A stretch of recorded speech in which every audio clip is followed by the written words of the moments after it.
Silva e você está no canal Literatura e Psique. Hoje eu vou mostrar para vocês um projeto diferente que é lendo clássicos da literatura gótica, ou então lendo cronologicamente livros da literatura gótica.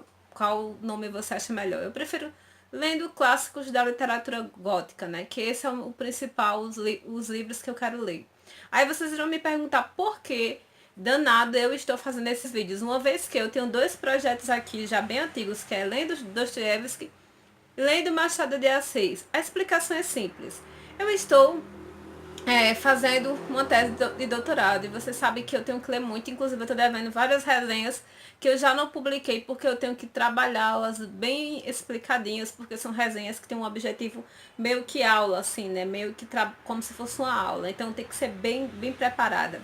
E segundo, eu trabalho com os meus alunos escrita criativa literária. E nada mais atraente para o aluno do que leituras rápidas, divertidas e de alguma forma um pouco voltada para o que os jovens gostam, que é o terror. A literatura gótica, ela não é assim, como eu vou dizer, um terror gratuito. Ela tem sempre uma mensagem, uma metáfora. Então eu resolvi trabalhar esse projeto aqui, né?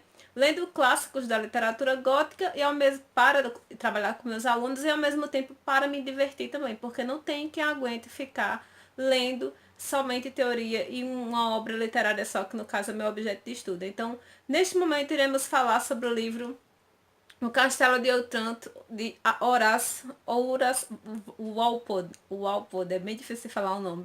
Então, vamos ao enredo e depois vamos discutir mais sobre ele. O Castelo de Otranto foi publicado no ano de 1764 e é considerado o primeiro livro gótico da história da humanidade. Por quê? Porque ele é um livro que traz os elementos do sombrio, ou seja, geralmente a literatura gótica clássica tem um espaço bem específico, que é o Castelo de Otranto é praticamente a personagem principal dessa história, ou seja, é um castelo sombrio com uma arquitetura gótica. Aí vocês vão me dizer o que é uma arquitetura gótica. Em linhas gerais, eu vou explicar para vocês, mas esse vídeo é uma resenha deste livro. Depois eu vou especificar para vocês mais um pouco. Mas vamos dizer que existe a arquitetura clássica aos moldes dos gregos e dos romanos, né? Aquelas coisas e tudo mais, como é que eu vou dizer? Aquelas estátuas, né? Aquelas colunas e tudo mais. Então, houve o que, gente? A invasão bárbara. Os godos, visigodos, estrogordos e tudo mais. Tô brincando. Estrogordos. Então, assim, esses bárbaros invadiram a Europa, né? Então, foi-se necessário construções arquitetônicas que protegessem as pessoas. Então, aquele povo que vivia ali em Roma, né? Fogem e constroem castelos gigantescos com muralhas e torres para se proteger justamente desses bárbaros. Aí dá início à Idade Média e, por sua vez, uma nova arquitetura, uma nova forma de ver o mundo. Como vocês sabem, ali em Roma, né, no finalzinho do Império Romano, há uma miscelânea entre os deuses e o cristianismo. Então, o cristianismo surge então, nessa época da Idade Média, como uma religião verdadeiramente predominante. Então, você vê aqui nesse romance, geralmente a capela como um elemento importante. Todo castelo tinha que ter uma capela, uma abadia, um lugar de oração dedicado ao Deus cristão, a Jesus e ao Deus cristão. Sempre tem a cruz, os elementos, né, bem característicos de uma arquitetura da Idade Média. Então, o Castelo de Otranto é este castelo. É um castelo com arquitetura gótica, é feito, né, para proteger, como vocês podem ver aqui nessa capa, né? No entanto, este castelo, ele é passado ele é governado de acordo com a herança vitalícia, então assim, de pai para filho.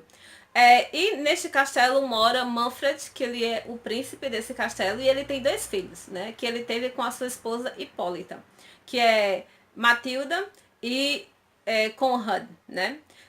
Os dois têm uma estrutura assim frágil, eles são sempre doentes, né?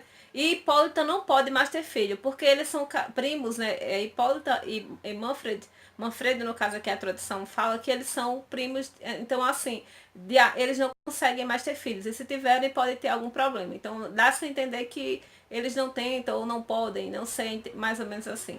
Então, de repente, gente, como sempre eu digo pra vocês, para que o romance comece tem que ter uma intriga, né? Isso então, Desde o momento são nos apresentados o Castelo de Otranto, esse príncipe Manfredo que está num dia muito especial com sua filha Matilda e sua esposa Hipólita, e ao lado também uma personagem ali muito importante que é a Isabela, uma princesa que vai casar com o filho Conrad.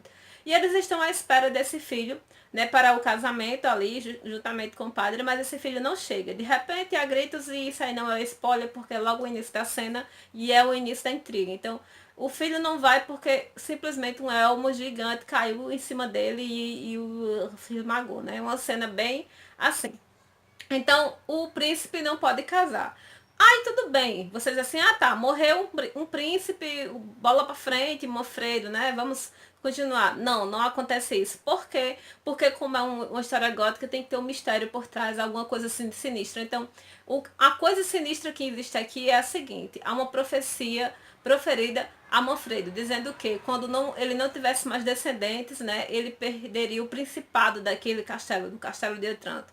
Então ele fica desesperado com a morte do filho, e em vez de ele simplesmente preparar né, a indumentária do filho e cuidar do filho, ele vai se preocupar com quem? Casar com a moça, né, que ia casar com o filho dele, que é a Isabela. E aí começa uma nova intriga paralela. Então, essa menina fica horrorizada porque ela gosta muito de Hipólita. E aí começa o pé pra capar. É Manfredo correndo atrás de Isabela, Isabela fugindo de Manfredo. Isabela vai parar vai correndo, se esconde num lugar lá, numa capela, e encontra nesse interim, né, aparece também um personagem que ele é muito importante, que ninguém sabe quem ele é, que ele é tipo como é, um aldeão ali, simples e tudo mais, só que ele tá em todos os lugares possíveis, inclusive junto ao Elmo, e ele é culpado por Manfredo pelo incidente. Só que ele consegue fugir, né, não vou dizer como, e ele encontra Isabela, e aí ela ajuda Isabela a fugir, e nessa fuga, a história toda se torna em torno dessa fuga. Mas aí, gente, há várias outras, assim, histórias paralelas, tipo assim, que eu não posso contar muito agora, senão vai dar spoiler. Mas no fim das contas, essa história gira em torno desse rapaz, que ele é desconhecido, mas ele acaba chegando para salvar Isabela desse louco do Manfredo que quer casar com ela a todo custo para ter um filho e para assim manter, né, a sua linhagem e não perder o castelo de Otranto. De imediato a história é só isso. Não, tem muita coisa que eu não quero contar porque o livro é muito rápido, eu vou acabar dando spoiler. Mas eu quero comentar algumas coisas interessantes que eu achei do livro. E no finalzinho eu posso até contar algo assim mais para dar, não é spoiler, mas para chegar onde eu quero, né? Um pouco de cada personagem, porque isso realmente me inquietou, né? Tudo bem que esse livro aqui foi escrito na metade do século XVIII, então nós não poderíamos esperar mulheres grandiosas, como é um livro que eu acabei de ler, outro clássico da literatura gótica, mas enfim, vamos lá. Manfredo é um personagem grotesco, né? Ele só se preocupa com o poder e ele quer a todo custo. Inclusive, isso é uma característica dos seus ancestrais e nós vamos saber no fim da história por que, né, que ele é daquele jeito. No segundo momento, a segunda personagem que me chama a atenção é Matilda. Matilda é muito desprezada pelo pai, extremamente machucada, mas ela é muito amorosa e vamos dizer assim, resiliente com o abestado. E eu coloquei até uma observação aqui, quando eu estava lendo um post-it, né? Aqui, ó, que é sobre Hipólita. Hipólita, para quem não sabe, é uma rainha mitológica das Amazonas. Eu coloquei. Hipólita é o oposto da rainha das Amazonas, pois é uma mulher submissa e até omissa com as ruindades do marido. Ela aceita ir para um convento para o marido casar com Isabela, que tenta fugir e romper com essa loucura. Para você ter ideia, a Rainha das Amazonas, quem não sabe, ela aparece nos 12 trabalhos de Hércules. Ela é uma mulher guerreira, ela luta com o próprio Hércules e só Hércules consegue tirar o cinturão dela.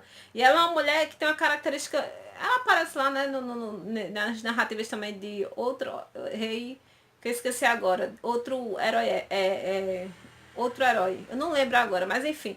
Hipólita é a rainha das Amazonas, mas essa Hipólita ela é extremamente submissa, gente. Ela aceita a separação com o marido e tudo que o marido faz, ela aceita, isso dá uma raiva que você fica pra morrer. Matilda não, Matilda ela é um pouco assim, submissa ao pai, mas quando ela percebe as maldades do pai, há vários momentos assim que ela intervém em algumas injustiças do pai. Isso mostra que ela é uma jovem assim, que apesar de ser assim, submissa, lindinha, amorosinha, né? Ela não é tão assim, abestalhada como a mãe. Já a Isabela, ela foge, né? Ela foge como o diabo foge da cruz do cara e ela não aceita aquilo ali. Eu achei isso bem interessante. E o rapaz que eu falei pra você, que é o Teodoro, né? Que é esse rapaz que mais lá na frente nós vamos saber o nome dele, que ele é o Teodoro. Teodoro, que é aquele rapaz que no início da narrativa é um simples aldeão, né? Ele acaba. Nós acabamos descobrindo que ele é filho de uma pessoa muito importante e que tem tudo a ver com essa intriga entre Manfred, né? E o fim da história, gente, assim, né? A profecia proferida contra o Manfredo, ela vai se desenrolar de tal maneira bem singular, ou seja, que o próprio mal por si se destrói. Infelizmente, quando o mal por si se destrói, nessa história destrói alguém que não deveria ser destruído. Assim, né? Então, não contei o fim da história, mas metaforizei o que eu senti, né? Porque eu não quero contar muito. Então, vamos agora à parte principal para mim. Recomendo esse livro para todas as idades? Sim, gente, recomendo. Ao contrário do que muitas pessoas dizem que acham que esse livro é um pastelão, assim, gótico, que como pode um livro abestalhado, eu não achei. Eu achei o livro extremamente lindo. O livro é rápido, fácil de ler, gostoso de ler, divertido de ler. Tem vários plots, né, assim, várias viradas. E não só isso, né? As descrições, apesar de ser um livro antigo, né? Eu não sei se foi a tradução que primorou. Eu vi alguns erros, assim, né? De grafia, falta de acentos, mas acho que isso não compromete a leitura do texto. Mas é uma leitura bem rápida, eu acho que um jovem consegue ler tranquilamente. E você quer saber, né, o fim da história, às vezes só um pouco do. O narrador, que eu esqueci de dizer, o narrador é em terceira pessoa, ele se detém muito nas nuances de Matilda, ou nas nuances de Hipólita, que como são personagens muito submissas, às vezes causam um pouquinho assim de, que coisa chata, né? Mas assim, você fica ansioso para saber, né? Outra coisa, o castelo, gente, como eu falei para você, é literatura gótica, então tem que ter o sombrio, tem que ter o fantasmagórico. Eu achei o fantasmagórico não é aquele que você lê e puf, tô morrendo de medo. Eu li até um livro interessante que é o Demonologista, que tem resenha aqui no canal, que ele consegue trazer umas cenas tipo filme de terror que você pá, fica assim assustado. Né? Não, aqui os fantasmas aparecem, mas são fantasmas tão assim, como é que eu vou dizer? Meio que estão misturados com o castelo, sabe? Como é um castelo gótico e tem aquelas coisas sombrias, então parece que é parte do castelo. Só que se assusta, assim, no fim das contas, é o Manfredo, né? Porque o castelo se revolta contra ele, né? O castelo de Otranto, ele é um castelo gótico que se revolta contra esse antagonista que é o Manfredo, né? Enfim, é um romance que eu amei ler. Eu estou apaixonada por essa escrita. Outra coisa também que eu gostaria de acrescentar é que o Walpole, ele é praticamente um gótico das antigas, porque o cara, por exemplo, eu já fui gótica na época da minha vida e eu me vestia toda de preto, tentava trazer, né, aquela arte de gótico pra minha vida. E ele era um cara abastado, tinha bastante dinheiro, então ele construiu um castelo, inclusive até anotei aqui que é Stanbury Hill, o nome da casa, que é uma mansão neogótica, né, no estilo neogótico, que ele construiu e até hoje as pessoas visitam. Então ele construiu um ambiente em que ele pôde viver, né, esse novo romance que ele havia criado, que é um romance que tenta misturar realismo, né, um realismo assim, tenta expressar o que as pessoas são, boas, mas de certa forma que é maniqueísta, um é bom, um é mal, né? Enfim, mas ninguém é bom, ninguém é mal, todo mundo tem um pouco de tudo e a gente vai vivendo, tentando sempre melhorar, essa é a intenção. E também outra coisa que eu acho interessante. No primeiro prefácio, como eu já acabei de dizer, ele remete que esse texto, na verdade, é um manuscrito italiano e que ele pegou, e ele, como tinha sua própria editora, vamos dizer assim, sua própria meio de sua revista, ele coloca para não se perder esse texto e ser um documento maravilhoso. Como a crítica, algumas pessoas com certeza gostaram do livro, ele resolveu fazer o segundo prefácio, que aqui tem os dois prefácios, e ele vai remeter, né, que ele foi quem escreveu, ficou apreensivo em relação à crítica. E uma pessoa que perturbou muito, assim, pelo que eu entendi, a crítica dessa pessoa realmente era muito relevante para ele. E ao mesmo tempo ele criticava a crítica dessa pessoa em relação a outro romance que é Voltaire, o filósofo Voltaire, né? Porque Voltaire critica, por exemplo, os bufões de Shakespeare, pelo que eu entendi. Porque o que são os bufões, os crowds, gente, meu inglês é péssimo. São aqueles palhaços que chegam na frente do rei e dizem ao rei o que sentem, sabe? Ridicularizam mesmo o rei. Então, de certa forma, Voltaire criticou, parece que alguns textos que tinham essa questão de você não respeitar o príncipe, vamos dizer assim. E outras críticas mais. Então, o Walpole, ele dá ele faz esse livro assim, e volta-se esse segundo prefácio para Voltaire, dizendo que o livro dele tem a sua importância e que esses outros livros também têm a sua importância. Não é porque você não é realista demais que você não tem importância. Às vezes a sua forma diferente de expressar uma crítica, vamos dizer assim, também tem os seus benefícios. Então, é um livro muito interessante, eu recomendo, é um livro rápido, é um livro gostoso, é um livro maravilhoso e merece sim ser considerado o primeiro livro de literatura gótica, até porque, como eu disse a vocês, um romance de literatura gótica só é literatura gótica se tiver os elementos góticos. Então, é o primeiro livro que tem como personagem principal o castelo, o Tranto, com essa arquitetura medieval, em que tem fantasma, em que tem luta entre o bem e o mal, e que tem um elemento mal tentando vencer o bem. Sempre a literatura gótica no início era assim, né? Depois, hoje em dia, você vê que outra coisa também, esse livro aqui inspirou o surgimento de livros como Drácula, né, de Bram Stoker. Dizem que Stephen King também se inspirou muito nesse cara para escrever suas histórias. Então, Mary Shelley também, que escreveu Frankenstein, não é qualquer livro, né? É um clássico da literatura gótica e lido com sucesso. É isso aí, gente. Outra coisa que eu vou falar para vocês. Eu vou deixar o link para o meu Instagram aqui embaixo, que é Yolanda Silva _profa, que tem fotos literárias sobre esses livros que eu estou fazendo. E às vezes eu comento no meu stories lá. Então, se você quiser me seguir no Instagram, você diz: Yolanda, vim pelo teu canal. Uma mensagem lá que eu te adiciono, porque é um Instagram privado. Mas sendo você do canal, estou eu te aceitando, ok? Então é isso aí. Tchau pra vocês. Até a próxima resenha. Leiam O Castelo de Otranto.